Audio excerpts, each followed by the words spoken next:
Buenos días, mi nombre es Alice López, investigadora adscrita del Observatorio de Venezuela de la Universidad del Rosario. Hoy estaremos con ustedes acompañándolos en la primera presentación del reporte correspondiente a 2025 de Radar Colombia-Venezuela, un proyecto del Observatorio de Venezuela de la Facultad de Estudios Internacionales, Políticos y Urbanos de la Universidad del Rosario y la Fundación Konrad Adenauer CAS en Colombia.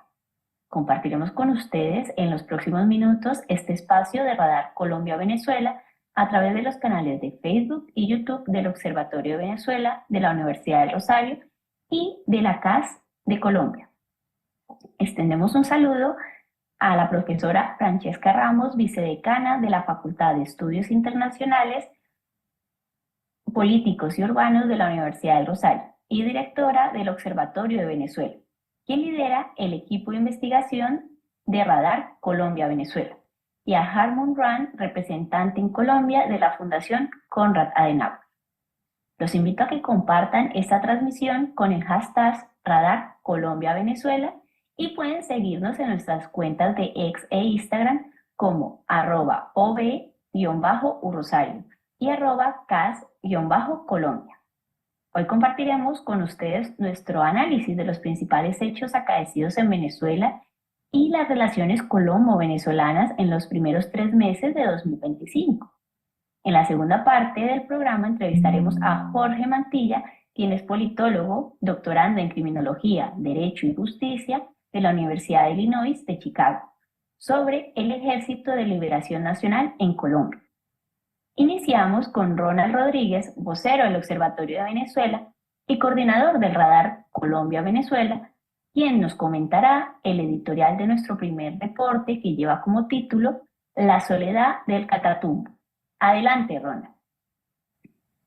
Alice, la editorial del reporte número 9 del Radar Colombia-Venezuela, perteneciente al mes de abril de 2025 y el primero del año, hemos decidido de titularla La soledad en el Catatumbo. La soledad se cierne sobre la crisis del Catatumbo. A más de 2 meses prevalece la crisis de movilidad humana más importante de la última década en la frontera colombo-venezolana, y la respuesta, así como las medidas anunciadas por el gobierno nacional en el marco del estado de conmoción interior, son insuficientes y se desvanecen en medio del debate político de cara a las elecciones de 2026.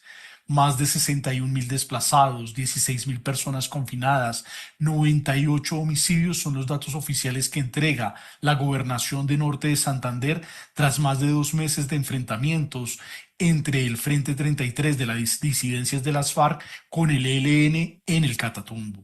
La principal crisis de movilidad humana desde la salida de 33.000 colombianos de Venezuela en agosto de 2015, en medio de la implementación de las operaciones para la liberación del pueblo promovidas por las autoridades chavistas y que dieron lugar al inicio de la crisis migratoria. Paradójicamente, hoy cientos de colombianos se han desplazado nuevamente a territorio venezolano huyendo de la violencia ante el estrepitoso fracaso de la paz total. La lucha por el territorio continúa entre ataques y contraataques, y a pesar de la declaratoria del estado de conmoción interior en la región del Catatumbo por el gobierno nacional, las medidas implementadas son insuficientes y están lejos de dar solución a la crisis.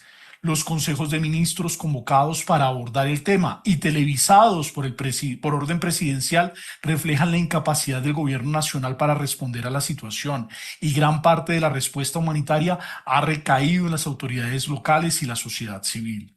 El ELN, la guerrilla más antigua de Colombia y de América Latina, usó las negociaciones con el gobierno del presidente Petro en el marco de la denominada paz total para apalancar su posicionamiento militar en la zona de frontera colombo-venezolana, buscando romper la estructura social y comunitaria del Catatumbo para establecer un nuevo orden y el dominio total de las economías ilegales que convergen en la frontera entre los departamentos colombianos de Norte de Santander y Cesar y los estados venezolanos del Zulia y Táchira.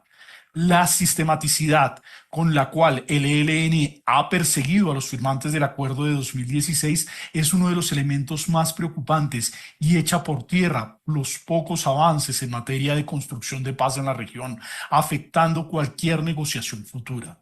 El gobierno colombiano ha entablado diálogos con Nicolás Maduro para abordar la crisis y el ministro del Interior, Justicia y Paz, Diosdado Cabello, y principal cabeza del aparato represor del régimen venezolano, no ha desperdiciado la oportunidad para sacarse fotos y hacerse videos con las víctimas que arribaron al territorio venezolano, lo que colateralmente deja en evidencia que independientemente del cierre autoritario que padece el país hermano, las autoridades colombianas tienen que dialogar con el régimen para tratar los temas de frontera. Esto resulta paradójico ante la presunta cercanía de las autoridades venezolanas con el ELN y la permisividad en el uso del suelo o del territorio venezolano. No se puede pasar por alto que ante los problemas del gobierno de Gustavo Petro para surtir los trámites institucionales y justificar las medidas tomadas en el marco del decreto 0062 del 24 de enero de 2025 de declaratoria del estado de conmoción interior en la región del Catatumbo, el presidente colombiano propuso estrechar sus vínculos con el régimen venezolano para abordar la crisis. Los enfrentamientos continúan entre los actores armados y la población desplazada tiene pocas posibilidades de regresar a sus territorios en medio de un contexto que se agrava ante el cierre de los proyectos de atención humanitaria que se dan por parte de la cooperación norteamericana y multilateral en la región, mientras que las medidas del gobierno nacional parecen más encaminadas a alimentar el discurso de polarización y agitar la confrontación política de cara a las elecciones de 2026. Esta es la editorial del Radar Colombia-Venezuela, en el cual dejamos evidencia del duro momento que pasa la zona del Catatumbo. Ojalá esta soledad no prevalezca en una de las áreas más importantes de nuestra frontera compartida con el país hermano de Venezuela. Seguimos ahora con María Clara Robal, investigadora del Observatorio de Venezuela, quien nos contará las principales conclusiones de nuestra acostumbrada sección Semáforo del Radar Colombia-Venezuela, donde destacamos los avances que se han producido en el proceso de reanudación de las relaciones entre ambos países, los temas pendientes y los puntos a los que debemos prestar mayor atención. Adelante, María Clara. Cero. Gracias, Alice. Un saludo a todos ustedes. Como es costumbre, en el semáforo de este reporte de Radar Colombia-Venezuela, hemos clasificado en rojos, verdes y amarillos varios de los sucesos relacionados con la relación bilateral ocurridos en el último trimestre. Iniciamos con los rojos, llamando la atención en la agudización de la violencia en el Catatumbo, lo que hoy constituye el evento más violento y la crisis humanitaria más grande en la historia del departamento del Norte de Santander. Y ante esta difícil situación, preocupa de sobremanera que las medidas que se han tomado en el marco de la conmoción interior no sean suficientes. Al igual inquieta la posibilidad de que la respuesta a esta crisis se base o parta de un diálogo o de acciones conjuntas entre los presidentes Petro y Maduro. También en rojo queremos llamar la atención que entre los 1.000 presos políticos venezolanos acusados de terrorismo por el aparato opresor venezolano, 15 son colombianos, a quienes se les ha impedido recibir asistencia consular. Asimismo, ubicamos en rojo el hecho de que diferentes organizaciones de la sociedad civil venezolana en Colombia han venido denunciando la presencia de cuerpos de seguridad venezolanos en ciudades como Cúcuta, Bogotá y Cali. Frente a este tema, las autoridades colombianas deben defender la soberanía, la garantía de los derechos humanos y evitar que se utilice el territorio nacional para expandir la represión del chavismo. Pasando ahora a los amarillos, a los temas que están pendientes o en proceso, está el reconocimiento de facto que el gobierno colombiano le ha dado a Nicolás Maduro, con la asistencia del embajador Milton Regifo a la ceremonia en la que se posesionó como presidente de Venezuela el pasado 10 de enero. Esto a pesar de que el gobierno colombiano en repetidas ocasiones dijo que no reconocería su triunfo en las elecciones del 28 de julio. En amarillo también posicionamos el hecho de que el presidente Petro le haya solicitado al presidente Maduro apoyo ante la situación del Catatumbo.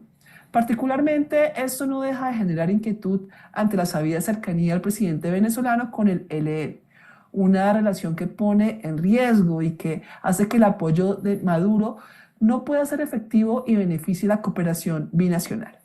Y cerrando con los verdes, con los temas que están avanzando, señalamos que al cierre de 2024, el intercambio comercial bilateral llegó a los 1.125 millones de dólares, de los cuales 1.004 millones fueron por las exportaciones de colombianas y solo 121 millones por las venezolanas. Finalmente, en el municipio de La Parada, en norte de Santander, inició el transporte escolar para cerca de 2.000 estudiantes que viven en Venezuela y estudian en Villa del Rosario y Cúcuta. Celebramos esta noticia esperada y el hecho de que estos estudiantes también hagan parte del programa de alimentación escolar PAE. Esto es todo por ahora, pero recuerden que para acceder a toda la información del semáforo radar Colombia-Venezuela, pueden descargar el informe en la página del Observatorio de Venezuela de la Universidad del Rosario. Gracias, María Clara.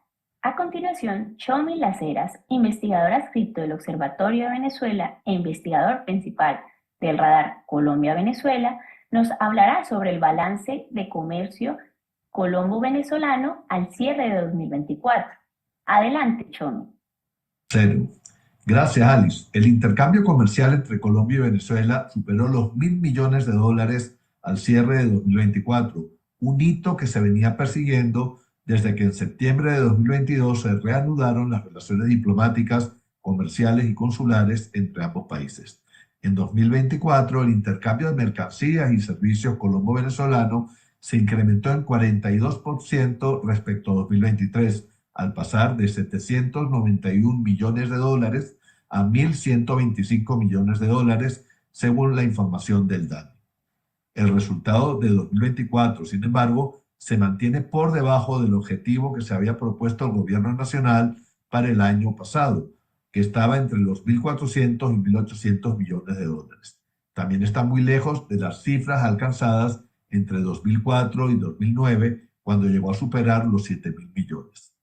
Cabe destacar el crecimiento que experimentaron en 2024 las exportaciones colombianas al vecino país, las cuales pasaron de $673 millones en 2023 a $1.004 millones el año pasado, un incremento del 49%. El intercambio comercial ha descansado fundamentalmente en las exportaciones de Colombia hacia Venezuela, pues las ventas hacia ese país representan 8,3 veces las compras que provienen del país hermano. En 2024, Venezuela solo exportó a Colombia productos por $121 millones, un incremento de apenas 2,5% respecto a 2023, cuando la cifra llegó a $118 millones. Eso es todo en esta sección. Gracias, Chomi.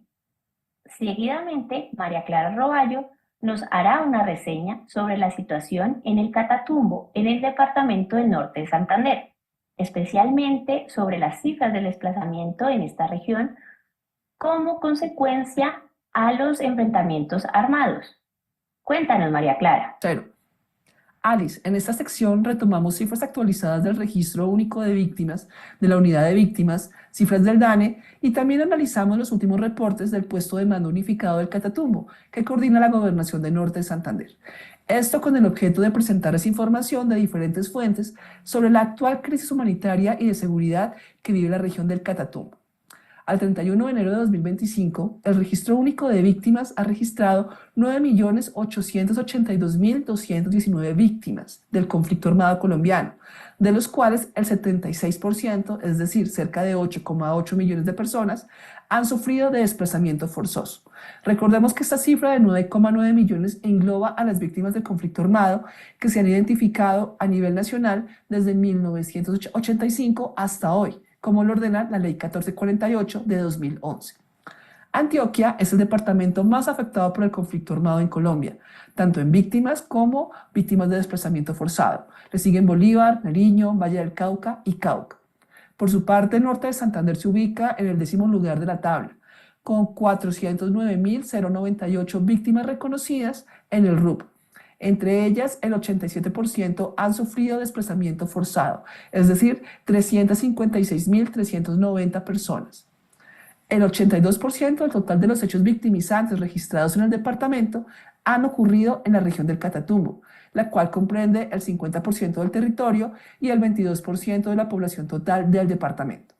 El Catatumbo se compone por 12 municipios: Abrego, Convención, El Carmen, El Tarra, Acarí, La Playa, Ocaña, San Calixto, Sardinata, Teorama y Tibú. Es una región con una gran riqueza geográfica y natural y un corredor estratégico fronterizo con Venezuela. Desde hace más de 5 décadas ha sido una región con presencia de grupos armados como el Ejército Popular de Liberación, EPL, el Ejército de Liberación Nacional, ELN, las Autodefensas Unidas de Colombia, AUC, las Fuerzas Armadas Revolucionarias de Colombia, FARC, entre otros grupos al margen de la ley, que continuamente se disputan el control territorial. Esto ha dejado al menos un total de 333.000 víctimas y desplazando forzadamente a más de 302.000 personas, principalmente hacia territorios aledaños de Colombia y Venezuela. Las dinámicas del conflicto armado han sido tan intensas en esta región que en al menos 8 de los 12 municipios del Catatumbo, el número de víctimas registradas en los últimos 20 años supera el de su población actual. Como todos sabemos, desde mediados de enero de 2025 ha habido una intensificación del conflicto. El 23 de enero, la Gobernación del Norte de Santander declaró calamidad pública en el departamento y seguidamente, el 24 de enero, la Presidencia de la República declaró estado de conmoción interior en la región y en municipios aledaños del norte de Santander y Cesar. El saldo de las víctimas crece alarmantemente y este puede significar el evento más violento y la mayor crisis humanitaria en la historia de la región, como varias veces lo han dicho diferentes organizaciones sociales. Según el Boletín 66 del Puesto de Mando Unificado del Catatumbo, al 30 de marzo de 2025 se han desplazado 61.565 personas, lo que corresponde al 20% del total de los desplazamientos en las 2 últimas décadas. Asimismo, a esta fecha se registraron 16.615 confinados, 98 homicidios y la desaparición de 6 firmantes de paz.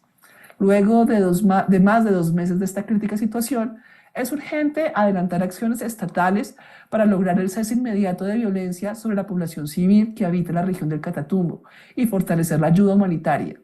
Esta debe ser una prioridad nacional. Esta es una región que históricamente ha tenido altos niveles de pobreza, debilidad institucional y administrativa, alto grado de afectación del conflicto armado y presencia de cultivos ilícitos. Esto es todo. Continuemos, Alice. Gracias, María Clara. Ahora nuevamente estaremos con Tchomin Las Heras, quien nos presentará la tercera parte de la cronología de los principales acontecimientos acaecidos en Venezuela, esta vez desde el 3 de diciembre de 2024 hasta el 31 de marzo de 2025.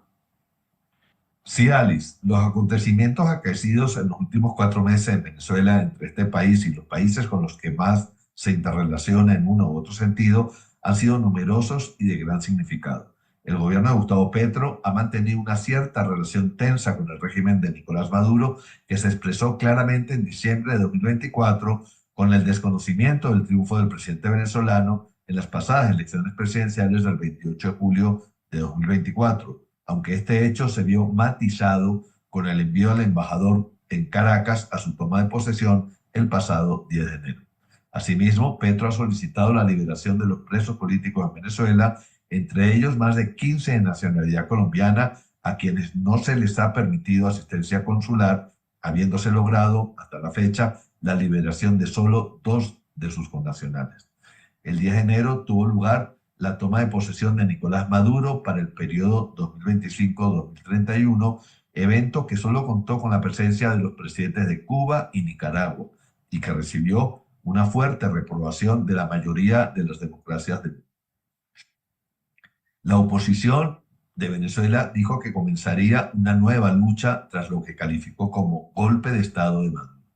También en enero, Venezuela instaló 4 puntos de atención humanitaria para atender a los desplazados por el conflicto armado en la región colombiana del Catatumbo, aunque el presidente Petro siguió realizando críticas al país vecino al pedirle a Maduro que evitase el paso de integrantes del ELN por territorio venezolano.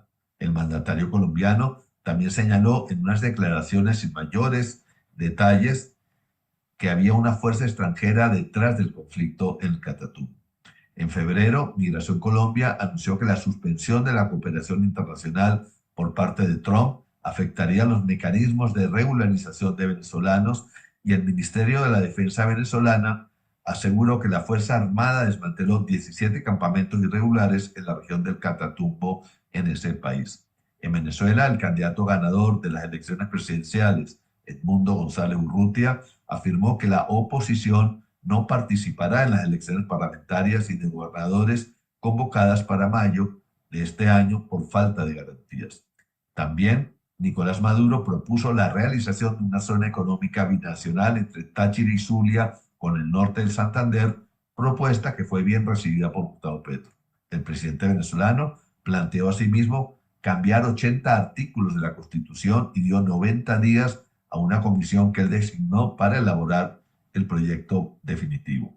En marzo, la ONG Foro Penal contabilizó 1.014 presos políticos en Venezuela y Omar Barbosa renunció a la Secretaría Ejecutiva de la Plataforma Unitaria Democrática por problemas planteados por él para concretar estrategias de la oposición venezolana, cargo que asumió finalmente Roberto Enríquez. Y el 24 de marzo, Trump anunció aranceles del 25% a países que compren petróleo o gas de Venezuela. Para más detalles de esta cronología, los invitamos a consultar el radar Colombia-Venezuela en la web del Observatorio de Venezuela de la Universidad del Rosario.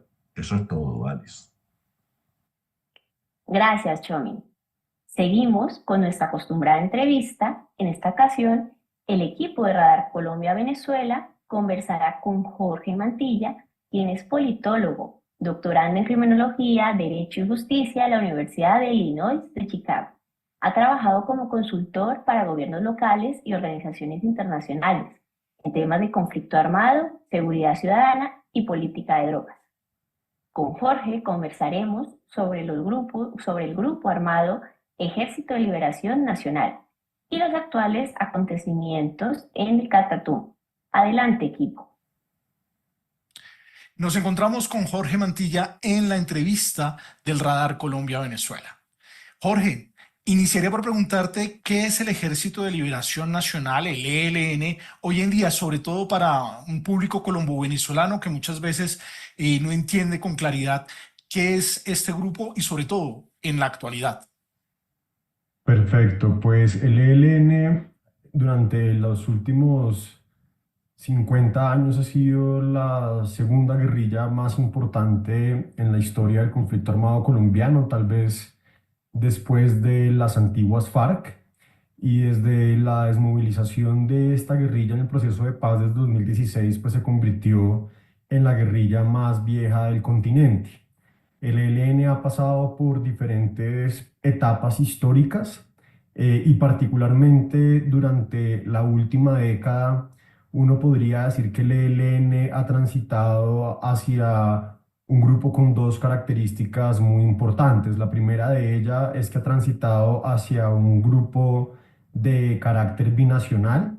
Esto pues ha tenido diferentes implicaciones, no solamente en el hecho que el ELN esté en Venezuela, sino la manera en cómo esto ha influido en su agenda política, en la composición de sus cuadros, de sus líneas de mando y por supuesto en la variación del horizonte estratégico de su lucha. Y en segundo lugar, en esta última década, el ELN también ha transitado hacia una idea de guerra urbana desde el cuarto congreso del ELN hacia el 2005, donde el ELN se propone la creación del Frente de Guerra Urbano de esta guerrilla. Habla de hacer una una guerra regional con centralidad urbana. Entonces ha venido adquiriendo también este carácter y por supuesto de alguna manera también en una transición y una lógica también cada vez más permeada por las economías ilícitas y la criminalidad organizada. Jorge, ¿cómo ha sido la presencia del ELN y cómo es actualmente la presencia del ELN en la zona en la zona fronteriza colombo-venezolana? El ELN ha tenido una presencia histórica en Venezuela que tiene que ver con sus zonas, digamos, de acumulación y de retaguardia política y militar, de manera muy importante durante la arremetida paramilitar entre 1999 y el 2004. El ELN fue duramente golpeado en zonas como norte de Santander, como el Magdalena Medio. En Arauca no lo fue tanto, pero también resultó afectado por esta arremetida paramilitar, y en ese contexto Venezuela se convirtió en un escenario muy importante de refugio de sus bases sociales, digamos, también por el desplazamiento forzado que provocó esa arremetida paramilitar, en un sitio también de acopio, de resguardo, de curación de sus enfermos, etcétera. Pero a partir del 2015, con el cierre fronterizo, el ELN se da cuenta rápidamente de la ventana de oportunidad tan grande que se abre para este grupo y empieza un proceso de convertirse en autoridad migratoria y aduanera en los pasos fronterizos informales que se conocen como trochas.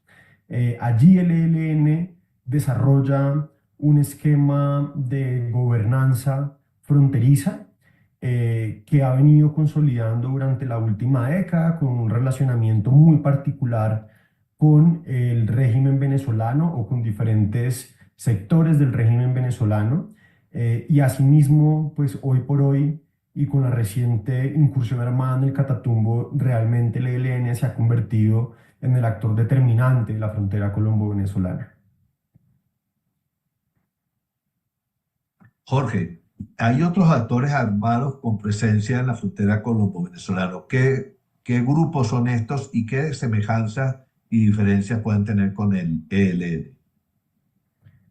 Bueno, la frontera colombo-venezolana, pues como toda frontera y particularmente en Sudamérica, pues tiene unas características que facilitan la presencia de actores armados no estatales. Annette Hitler le llama a esto en su libro el efecto frontera, ¿cierto? Son contextos, digamos, de limitada capacidad estatal, de enormes tasas de impunidad, de unas economías informales, particularmente la del contrabando, que tiene un relacionamiento muy complejo con otras economías ilícitas. Y habría que preguntar, para responder a esta pregunta, habría que hablar, digamos, de las diferentes zonas fronterizas, es decir, hacia La Guajira tenemos presencia de grupos mucho más relacionados con el contrabando, pero podríamos decir, si quisiéramos contar estos grupos, que está, digamos, la presencia de la Segunda Marquetalia, elementos de la Segunda Marquetalia, que es una de las disidencias de las antiguas FARC. Por supuesto, el bloque Magdalena Medio y el Frente 33, que es otra de las disidencias de las FARC agrupada en Estado Mayor Central. Está, por supuesto, el ELN.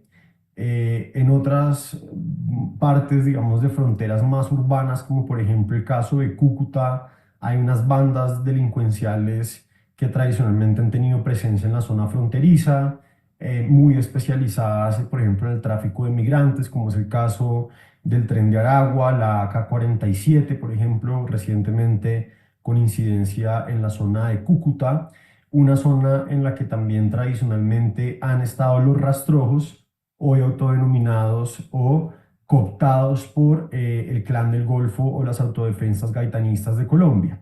Y ya hacia la zona de Arauca, pues al igual que sigue estando el ELN, hace presencia el Frente Décimo de las disidencias de las FARC también agrupadas en el Estado Mayor Central. Y hacia la zona de Bichada, Amazonas, pues están todos los grupos muy articulados en la lógica de la minería del oro, pero también de metales raros, como coltán, por ejemplo, en la zona fronteriza pues, de la Amazonía y el Bichada colombiano. Y ahí tenemos más como una presencia de sindicatos del crimen, ¿no? Como se les denomina, asociados a estas lógicas mineras. La gran diferencia entre estos grupos y el ELN es que mientras estos grupos se han especializado, digamos, en economías ilícitas específicas, bien sea el tráfico de migrantes, bien sea el tema, por ejemplo, el tráfico de oro, y como su nombre lo indica, son traficantes, ¿cierto? De diferentes mercados. El ELN se ha especializado en el negocio de la gobernanza armada, la gobernanza criminal, como la conoce alguna literatura, y esto le ha permitido, por ejemplo, emprender proyectos de cooptación y de captura del Estado en el departamento de Arauca principalmente. Esa es una diferencia sustancial entre lo que es el ELN y su relación con la frontera y otros grupos armados o grupos de crimen organizado que operan en esta zona. Jorge, te quisiera preguntar específicamente por Gustavo Aníbal Giraldo, quién es, alias Pablito, y cuál es su papel actual en el ELN. Pablito es una persona que está muy, digamos, la historia de Pablito es de alguna manera también la historia del ELN y particularmente del Frente Domingo Laín. Pablito está en las filas del ELN, si no estoy mal, desde el principio de la década de los 80. Viene de estas familias de colonización agraria que llegan particularmente a la zona del Sarare araucano, y que de alguna manera son las familias el proceso de colonización campesina en el cual se gesta el Frente Domingo Laín. Recordemos que el Frente Domingo Laín tiene una particularidad y es que emerge, ¿cierto? No es una creación del Estado, del Comando Central que en el marco y un plan, por ejemplo, diseñado milimétricamente para crear un frente de guerra en Arauca lo crea, sino que surge de unos paros del Sarare, y en estos paros emerge esa idea del ELN araucano que posteriormente converge con el ELN, digamos, nacional. Pablito viene de ese proceso, su familia viene de ese proceso, y particularmente su rol en el ELN ha sido determinante porque Pablito es el gran articulador de la estrategia de el petróleo, digamos, la estrategia petrolera del ELN, en que este frente particularmente a través de el secuestro de ingenieros, de los ingenieros de estas compañías petroleras, en particular la Mannesmann en su momento, la petrolera alemana Mannesmann, pero también a través de la voladura de oleoductos, de la extrusión, logra desarrollar una estrategia en la que el boom petrolero de Arauca termina favoreciendo al ELN. Así llega a dirigir la compañía Simacota. Posteriormente tiene un rol determinante pues, en este crecimiento y expansión militar del Domingo Laín hasta que llega pues, a los rangos del Comando Central. Él es capturado en el 2008, pero es liberado en una operación de rescate que hace el ELN hacia 2009 y desde entonces pues, ha estado en Venezuela, y de alguna manera también tiene un rol determinante en esta idea de un ELN binacional. Jorge, ya, bueno, nos acabas de decir una de las fuentes de financiación del ELN, ¿no? Pero ¿cuáles son esas otras fuentes en otras regiones, incluso de Colombia? Depende de la región y depende del frente de guerra, porque el ELN, por su trayectoria, por su forma de organización, tiene la particularidad de ser una guerrilla, digamos, con una enorme vocación regional, y esta vocación regional es la que termina financiando o determinando la manera de financiación.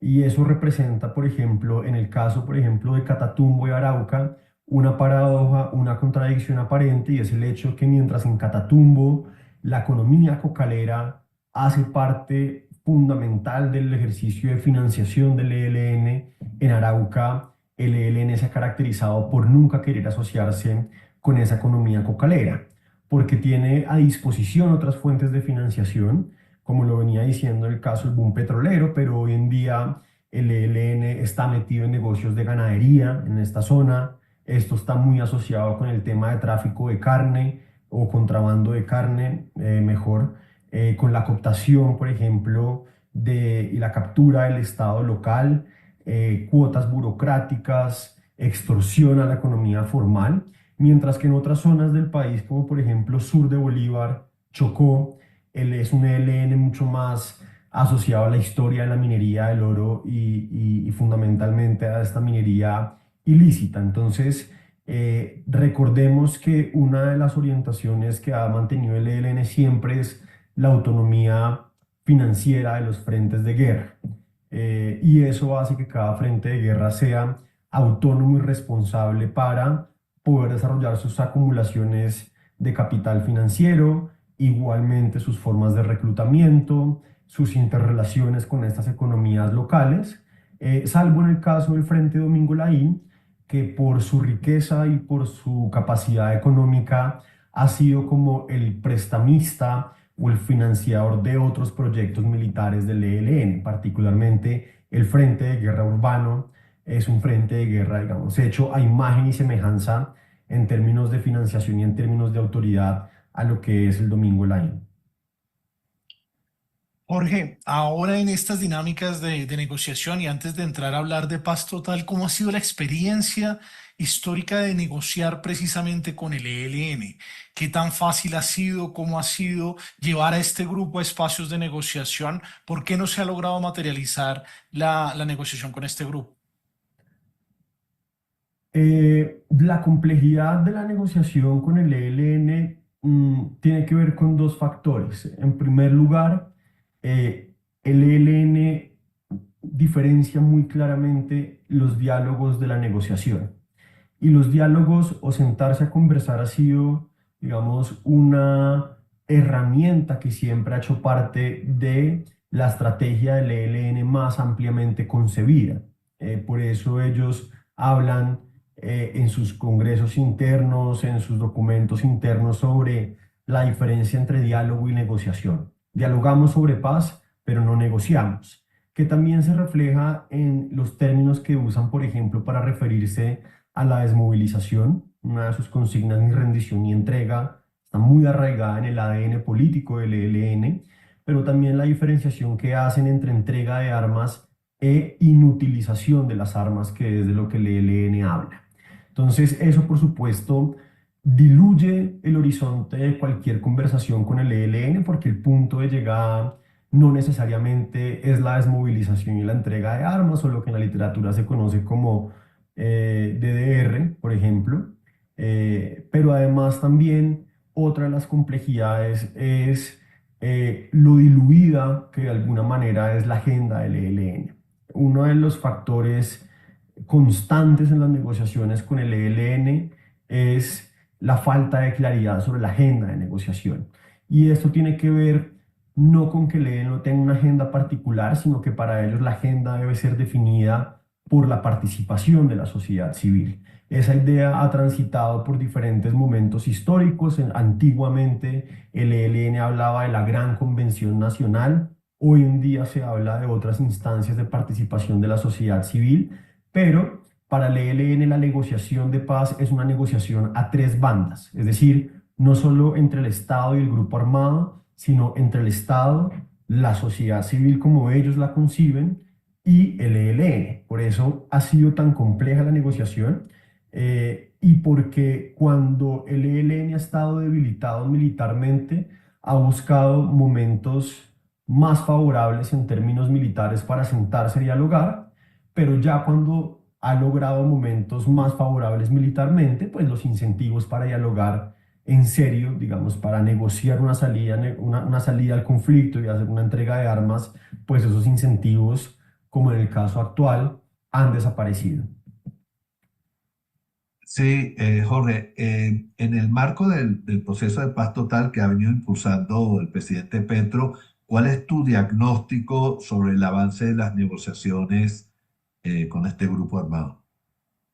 Hay una cosa que es importante reconocer, que es indiscutible, y es que en estas negociaciones con el ELN son en las que más se ha avanzado. Esa es una reivindicación permanente que hace el gobierno, que hace el equipo de negociación pues, con el ELN sobre esta mesa.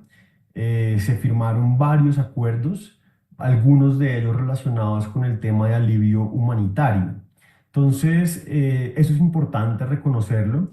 Sin embargo, en esta negociación, pues hay tres factores que la condujeron a su fracaso. En primer lugar, pues la instrumentalización que hizo el ELN de la negociación, que quedó muy claro en el caso, digamos, del Catatumbo y de la crisis humanitaria que provocaron en el Catatumbo, aprovechando e instrumentalizando estos alivios humanitarios o estos ceses al fuego, pues para replantear sus estrategias territoriales, para determinar y consolidar corredores de movilidad, para fortalecerse en ciertas regiones donde estaban debilitados, como es el caso, por ejemplo, del Chocó en el sur de Bolívar, donde vienen perdiendo sus guerras locales contra el Clan del Golfo o contra las autodefensas gaitanistas de Colombia. En segundo lugar, lo que más avanzó en esta negociación, pues, ¿qué fue? Justamente los acuerdos sobre participación de la sociedad civil.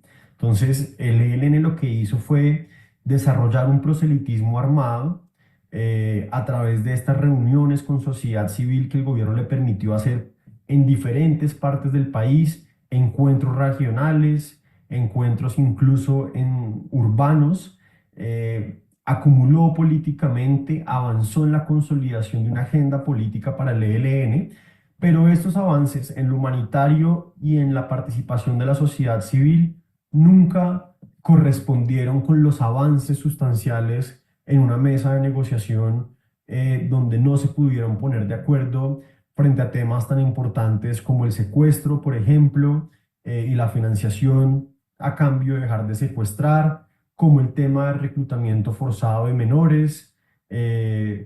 Y esto pues al final lo que terminó develando era realmente como sucedió en el último congreso del ELN, que para el ELN era claro que no quería hacer la paz con este gobierno y que en su horizonte no estaba una dejación de armas pues en el corto o en el mediano plazo. Jorge, yo te quisiera preguntar sobre la situación actual del Catatumbo. Hemos visto una intensificación de la violencia, un tema de crisis humanitaria. ¿Qué está pasando hoy en el Catatumbo? Yo describiría este proceso como una araucanización del Catatumbo y es un proceso en el que el ELN quiere replicar el modelo que aplicó tan exitosamente en Arauca para poder cooptar la política local.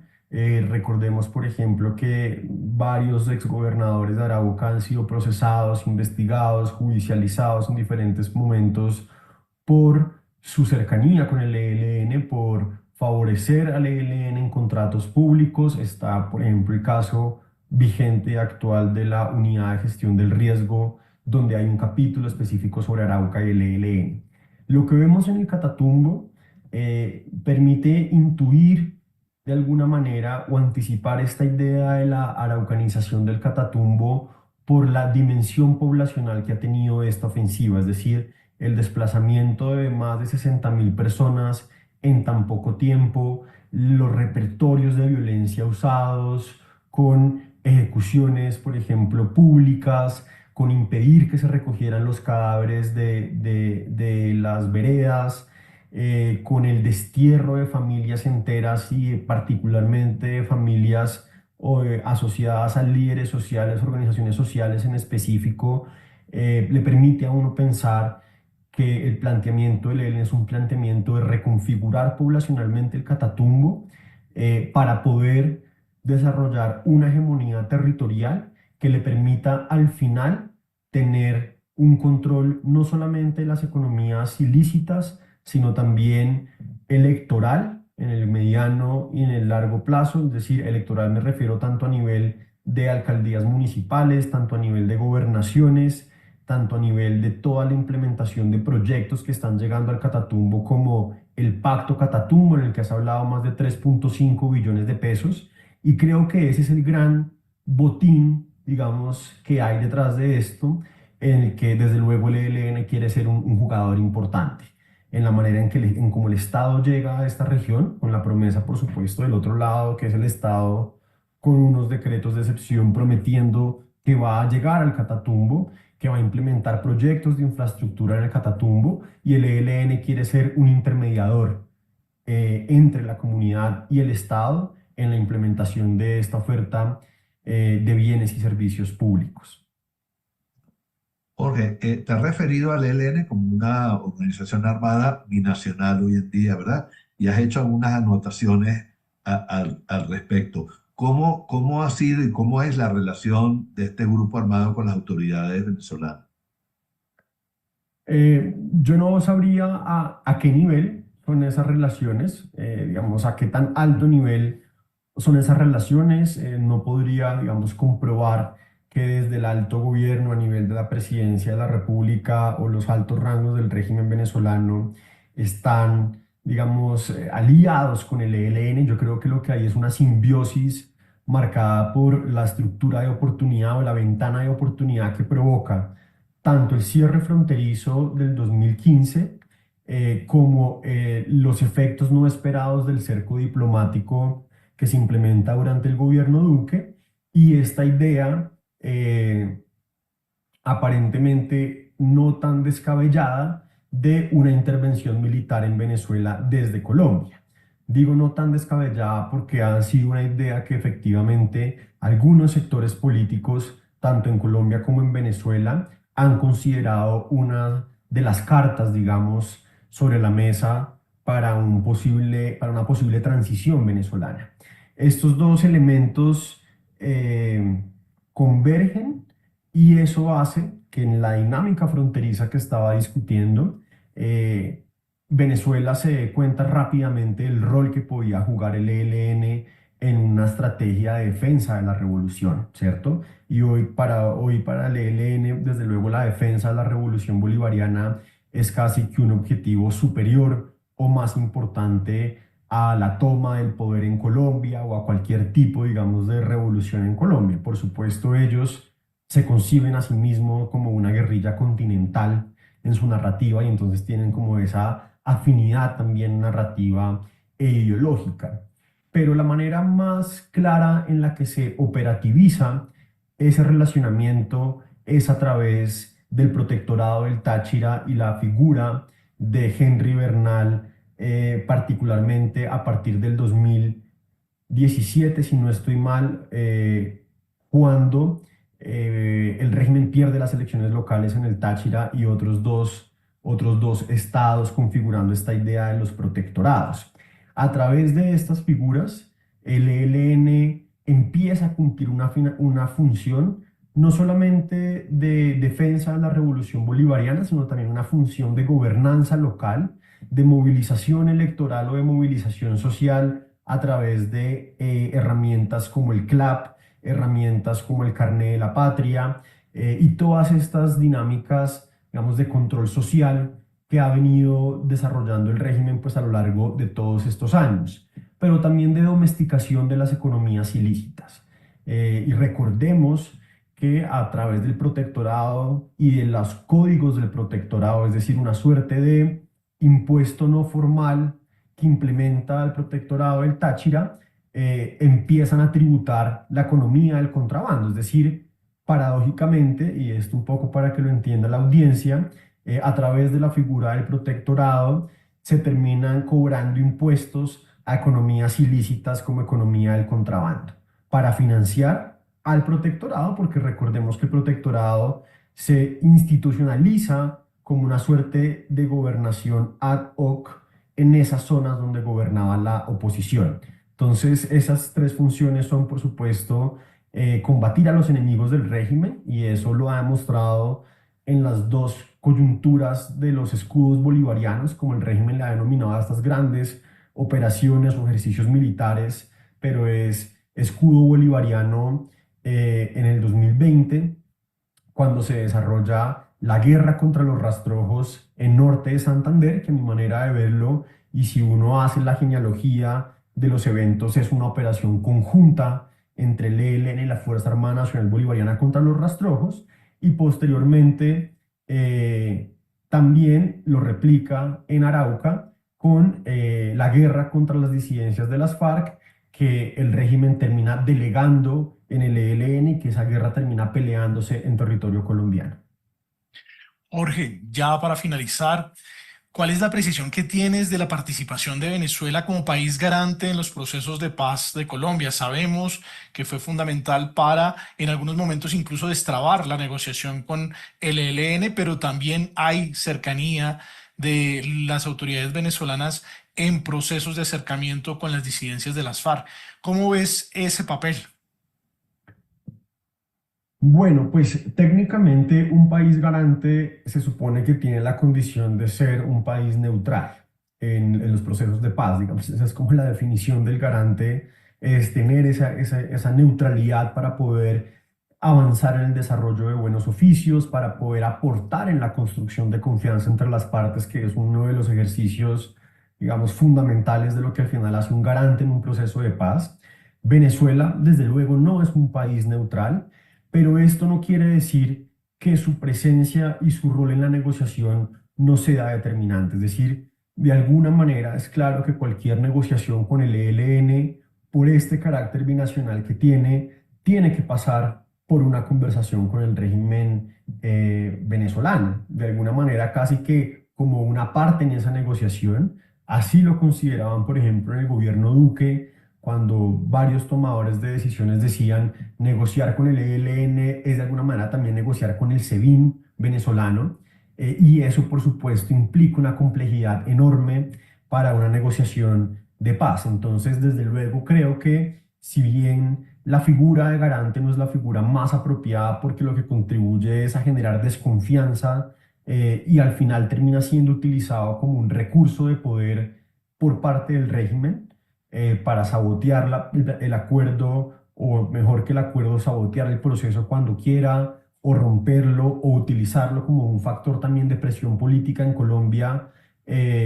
con respecto a, por ejemplo, asuntos como el reconocimiento o no de las elecciones del año pasado, reconocimiento o no de Nicolás Maduro como presidente legítimo de Venezuela. Creo que finalmente es un rol que no se puede obviar y que no se puede dejar de lado, y Venezuela desde luego juega un papel central en cualquier negociación que se haga con el ELN. Gracias, profesor Jorge Mantilla, por habernos acompañado en esta entrevista del Radar Colombia-Venezuela. Hemos llegado así al final de nuestra presentación del primer reporte Radar Colombia-Venezuela, correspondiente a 2025, ahora también a través de YouTube. Los invito a que compartan esta presentación con el hashtag Radar Colombia-Venezuela, y también nos pueden seguir en nuestras cuentas de X e Instagram como @ob_urrosario y @cas_colombia. Pueden consultar el reporte del Radar Colombia-Venezuela y las demás publicaciones del Observatorio de Venezuela de la Universidad del Rosario colocando en su buscador favorito Observatorio de Venezuela, Universidad del Rosario. Los esperamos en el próximo Radar Colombia-Venezuela.